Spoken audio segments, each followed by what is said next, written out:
दिल्ली दंगा साजिश केस को लेकर सोमवार यानी कि 3 नवंबर को सुप्रीम कोर्ट में सुनवाई हुई। उमर खालिद, शर्जील इमाम, गुलफिशा फातिमा, शिफा उर रहमान, मीरान हैदर और अन्य आरोपियों की जमानत याचिकाओं पर सुनवाई के दौरान सुप्रीम कोर्ट के अंदर काफी बहसबाजी भी हुई। बचाव पक्ष की ओर से कपिल सिब्बल, सलमान खुर्शीद, सिद्धार्थ अग्रवाल और अन्य वरिष्ठ वकीलों ने कहा कि केस राजनीतिक बदले की भावना से चलाया जा रहा है और आरोपियों को बेवजह जेल में रखा गया है। हर वकील ने अपने अपने क्लाइंट के पक्ष में अलग अलग दलीलें दी, जिनका सार ये था कि किसी ने ना तो हिंसा की अपील की थी, ना किसी बैठक में साजिश रची, ना कोई ठोस सबूत है। वरिष्ठ वकील कपिल सिब्बल ने उमर खालिद की ओर से दलील दी कि उनके खिलाफ कोई सीधा सबूत नहीं है। कपिल सिब्बल ने कहा कि 751 एफआईआर दर्ज की गई थी। उमर खालिद सिर्फ एक केस में आरोपी थे और दिसंबर 2022 में डिस्चार्ज हो चुके हैं। वो ना किसी हिंसक घटना में शामिल थे, ना किसी अन्य 750 एफआईआर से उनका कोई संबंध है। इसके साथ साथ कपिल सिब्बल ने आगे कहा कि अब तक 116 केसों का ट्रायल पूरा हुआ है, जिनमें से 97 मामलों में आरोपी बरी हो चुके हैं, जिसमें 17 केसों में तो दस्तावेज ही फर्जी साबित हुए। जस्टिस कुमार ने बीच में पूछा कि इससे आपका क्या लेना देना है, जिस पर सिब्बल ने जवाब दिया कि मैं सिर्फ तथ्य बता रहा हूं।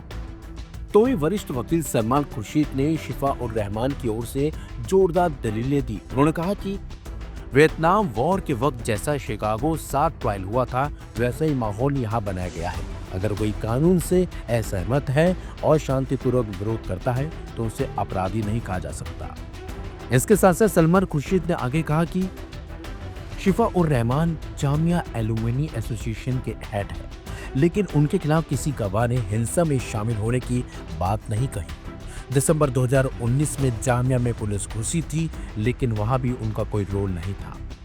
शिफा उर रहमान चेरी पिकिंग का शिकार हुआ है, उसे चुनकर आरोपी बनाया गया है। यूएपीए की किसी भी धारा के तहत उसके खिलाफ मामला नहीं बनता। ना उसने ट्रायल में देरी की, ना कोई गैर कानूनी मीटिंग अटेंड की।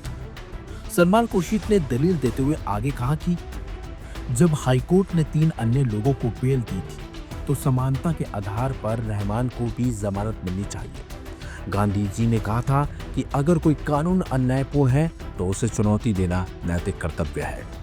इस दलील पर जस्टिस कुमार ने कहा कि यह भारत है, शिकागो नहीं। वहीं सुनवाई के दौरान सरकार की ओर से additional solicitor general SV Raju ने कड़ा रुख अपनाया और कहा कि यह केस पूरी तरह तथ्यों पर आधारित है। कुछ ऐसे आरोपी हैं जिनके खिलाफ सबूत इतने गंभीर हैं कि उन्हें एक दिन के लिए भी रिहा नहीं किया जाना चाहिए। बचाव पक्ष जानबूझकर तथ्यों को तोड़ मरोड़ कर पेश कर रहा है ताकि अदालत में सहानुभूति मिल सके। ये सिर्फ शांति प्रदर्शन नहीं था, बल्कि एक सोची समझी साजिश थी, जिसमें हिंसा को व्यवस्थित रूप से फैलाया गया। सभी पक्षों की दलीलें सुनने के बाद सुप्रीम कोर्ट ने कहा कि मामला 6 नवंबर को दोपहर 2 बजे फिर सुना जाएगा। अदालत ने संकेत दिए हैं कि केस की जटिलता को देखते हुए सुनवाई लंबी हो सकती है।